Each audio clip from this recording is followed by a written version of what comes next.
It's not really the time to explain why I quit the airline, about leaving the Air Force, but I wanted to talk about Libya at the present time.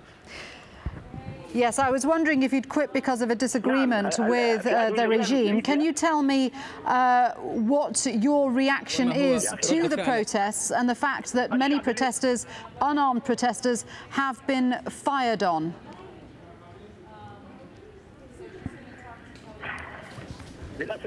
Unfortunately, Libya is going through a very difficult black period of its history. What's happening now cannot be accepted by anyone or imagined by anyone on the face of the earth. However, it's not unusual for this to happen in Libya, because in the 90s, 1,200 prisoners, unarmed prisoners, were killed, were massacred in Libya, and no one moved anywhere in the world to talk about them. Nobody anywhere in the world condemned the Libyan regime there and then about the massacres of 1,200 prisoners there and then. And this time, you gave him the green light to go ahead and continue killing his people. The whole world sort of turned a blind eye on the excesses. And now we wonder, why this silence, this utter silence by everybody else in the world? We wanted an answer why Europe and the US are remaining silent about these atrocities. With all due respect, the regime in Libya has been largely protected by the armed forces. So can you tell me why your former colleagues are choosing to fire on unarmed protesters in aircraft and using heavy artillery?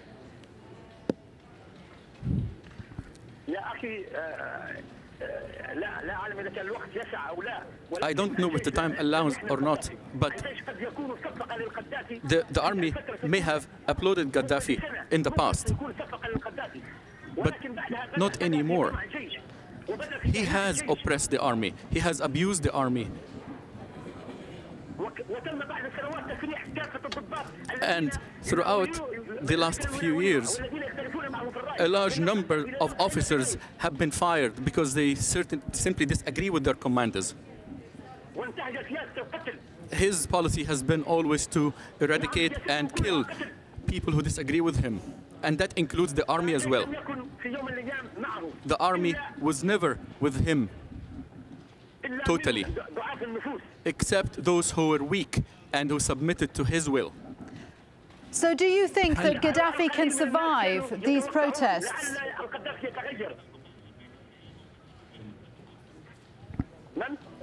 هل تعتقد أنه سينجو من هذا الموقف في الوقت الحالي؟ I believe that Gaddafi today has more than 6 million enemies inside Libya and more than 2 billion enemies worldwide. He has made 2 or 3 billion people around the world as enemies. I'm confident that all the Europeans, the Americans, everywhere, everybody in the world hates him. Okay, thank you very much indeed for speaking with us. That was Qassem Najjar, a former Air Force colonel, speaking to us through a translator from within Libya. Let's bring you up to date with all the latest developments in Libya. A Libyan naval vessel is in the waters near Malta. Reports say it may have defected. Libya's ambassador to the United States has resigned, saying he no longer wants to serve a dictatorship regime. Reports say Libya's side of Egypt's border is now in anti-government hands. Jordan is urging the Libyan government to end civilian bloodshed and exercise self-restraint. Turkey has sent 2 Sea Cat rescue ships to evacuate citizens from Libya, and the Netherlands is also sending a plane to help evacuate Dutch nationals. According to Italian officials, marine oil terminals in Libya have halted operations. The United Nations Human Rights Chief has raised the possibility of crimes against humanity in Libya, but Muammar Gaddafi's former aide has said the country's leader will neither leave nor step down. The Turkish Prime Minister has thrown his weight behind the protesters in Libya. Recep Tayyip Erdogan has warned the Libyan government against enforcing cruel steps on its people. Governments should not see their people as a threat. They should not consider their people as enemies. We want to see that people's demands for change are realized. No government that turns to violence against its people, takes no notice of their demands and remains insensitive to their expectations and sees its people as their threat can stay in power for long.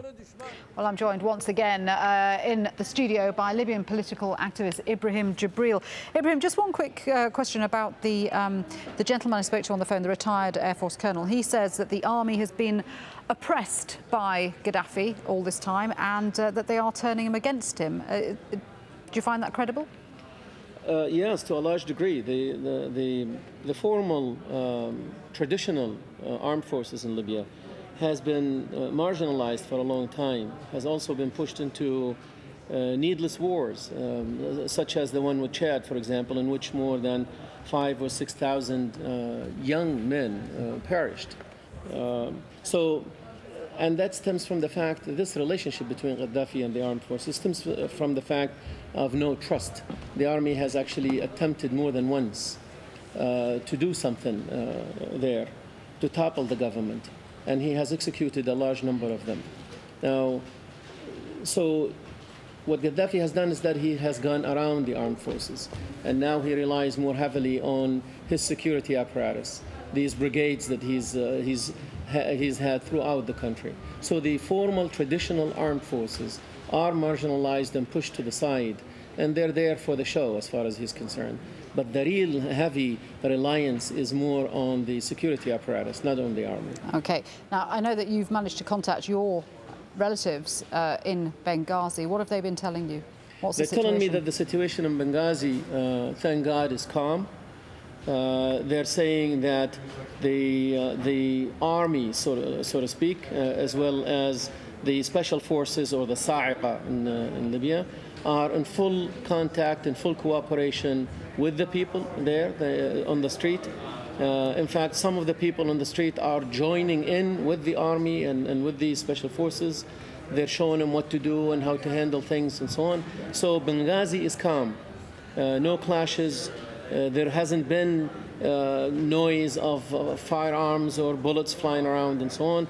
So we're hoping that this phenomenon of calmness, God willing, will spread and we will reach the critical place in Tripoli now. Do we know, I mean, I know it's very, very difficult to get information because the communications are Yes. so bad.